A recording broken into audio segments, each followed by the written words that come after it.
Kapag masyado mong tinutukan ng pansin ang mga sasabihin ng ibang tao tungkol sa buhay mo at sa mga desisyon mo sa buhay, kung anong timeline ang susundin mo, mahihirapan kang marating yung mga pangarap na gusto mong ma-achieve sa buhay.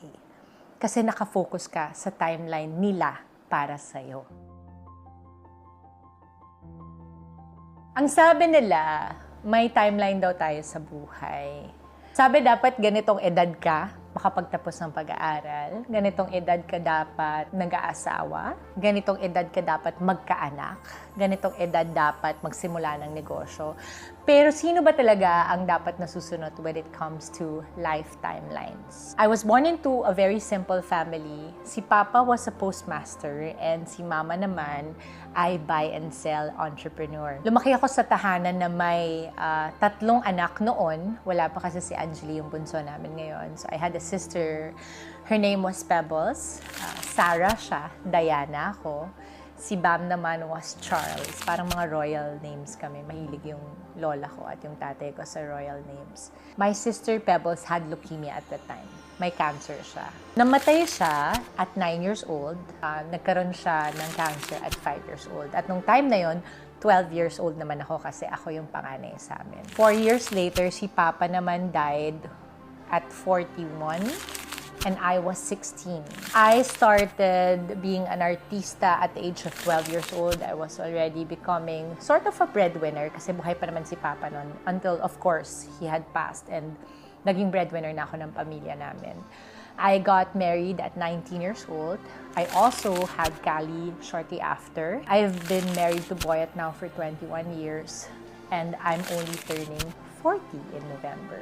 So pag inisip mo yung timeline ng buhay ko, labo-labo siya talaga. While it is not ideal for many people to have that timeline, it is what worked for me. At isa to sa mga bagay na natutunan ko sa buhay. What's very important is that early on in your life, kung anong edad man meron ka ngayon, naiintindihan mo that you are never too old, nor are you ever too young.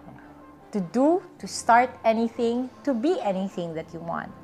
As long as you are healthy, you are alive, you are kicking and breathing, ito ay laging pagkakataon na makapagpanimula ulit. And a failed attempt to be somebody you want to be, lalo na sa timeline na sinusunod mo, hindi to magiging mahirap kung magiging totoo ka sa sarili mo. Ito yung mga kaya kong gawin ngayon. Ito yung mga kailangan kong ma-achieve.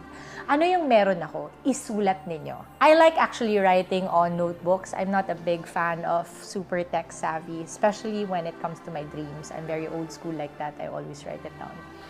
And naisip ko lang na sa buhay ko, ang daming binato ng buhay na hindi ako ready. But let me tell you, if you're going to wait for the time that you are ready for your dreams, for your aspirations, for marriage, for children, for not having children, for just choosing to be single, for just choosing to have fur babies or pets or anything that you want to do in life, if you wait for the time that you'll be ready, you'll never be ready.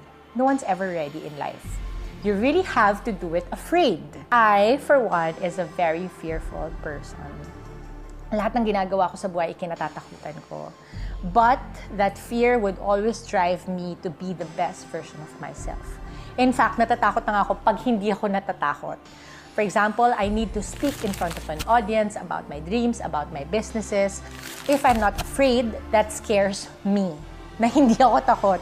Kasi ibig sabihin, I don't care as much for what I'm talking about if I wasn't afraid. Fear tells you na you care about somebody, you care about something, you care about yourself.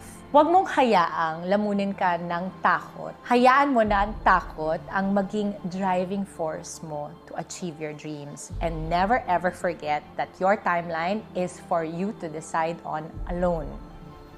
You can ask for advice from people you love, people you care about. Lagi mong iisipin na ang mga desisyon, especially when it came to timelines in your life, should be done by you. Isa sa mga bagay na nakakatulong sa akin when it came to timelines is really to pray.